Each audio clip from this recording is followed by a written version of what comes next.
Пашка с детства мечтал пойти работать лесником, так что никто из его друзей и родственников не удивился, когда он поступил учиться в лесную академию. Очередная, добрая, деревенская история, которую поведал мне один мой знакомый. И опять про волков. Не так страшен зверь, как его представляют. После учебы он нашел себе местечко возле небольшой деревушки в Алтайском крае.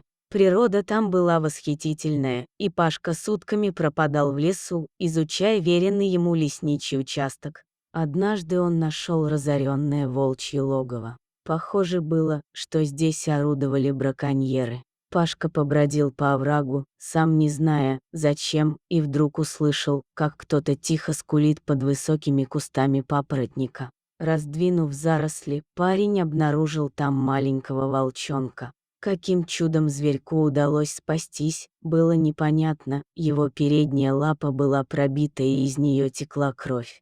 «Иди ко мне, малыш», — сказал волчонку Пашка и протянул ему кусочек колбасы со своего бутерброда, взятого из дома на перекус. Волчонок сперва зарычал, но запах мяса пересилил его природную осторожность, и он, жадно клацнув зубами, проглотил колбасу, не жуя. Пашка скормил волчонку все свои бутерброды, и тогда только бережно взял его за шкирку и потянул к себе. Волчонок уже не сопротивлялся, и тогда Пашка завернул его в плащ-палатку и понес к себе домой. По дороге он позвонил местному фельдшеру, Петру Сергеевичу, и попросил у него помощи. «Паша, я зверей так-то не лечил никогда», — ответил ему фельдшер. «А он и не зверь вовсе, это мой братишка младший», — ухмыльнулся Пашка. Решили сделать волчонку укол снотворного, а потом уже заняться его лапой. Эта рана похожа на пулевое ранение на вылет.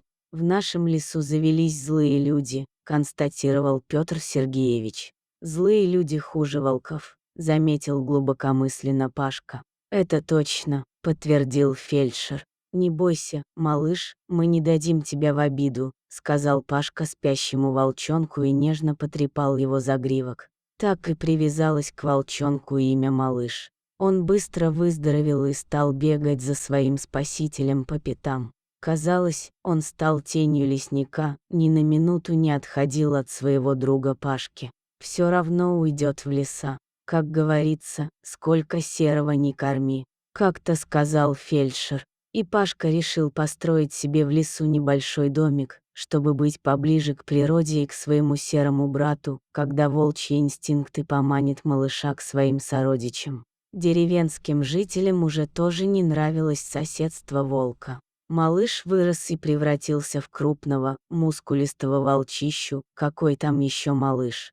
И вот у Пашки получилась настоящая заимка в лесу. Местные охотники объединились и помогли Пашке достроить его лесной домик, сложить баньку и обнести все это дело добротным забором от непрошенных гостей. Охотникам понравилось, что в лесу появится место, где можно будет переночевать или просто зайти в гости, погреться. Вскоре Пашка с малышом переехали на заимку и стали жить там постоянно. По весне малыш нашел себе пару, прекрасную желтоглазую волчицу, которую показал Пашке лишь издали. Однажды участковый передал леснику сводку происшествий, где было написано о том, что в районе участка Пашки заблудилась девушка. Пашка обошел весь свой участок вдоль и поперек, кричал, шумел, но так и не нашел ее. Каково же было его удивление, когда он вернулся домой и обнаружил, что потерявшаяся девушка ждет его на заимке, охраняемая малышом. Я так испугалась, когда он выскочил на меня из кустов, зарычал и буквально стал гнать, как овцу, в сторону вашего домика. Со смехом рассказывала потом Люба, так звали девушку. Как бы передав девушку Пашке, малыш убежал в лес к своей семье, у волка недавно родились волчата, и ему нужно было одному кормить и себя, и волчицу. Пашке очень понравилась Люба. Девушка приехала к бабушке погостить на все лето, и за эти 3 месяца ребята влюбились друг в друга, решили пожениться и жить вместе после того, как Люба получит свой долгожданный диплом в институте. Очень хорошо, Любаша, будешь работать в нашем медпункте доктором, а я, наконец, уйду на пенсию, обрадовался Петр Сергеевич.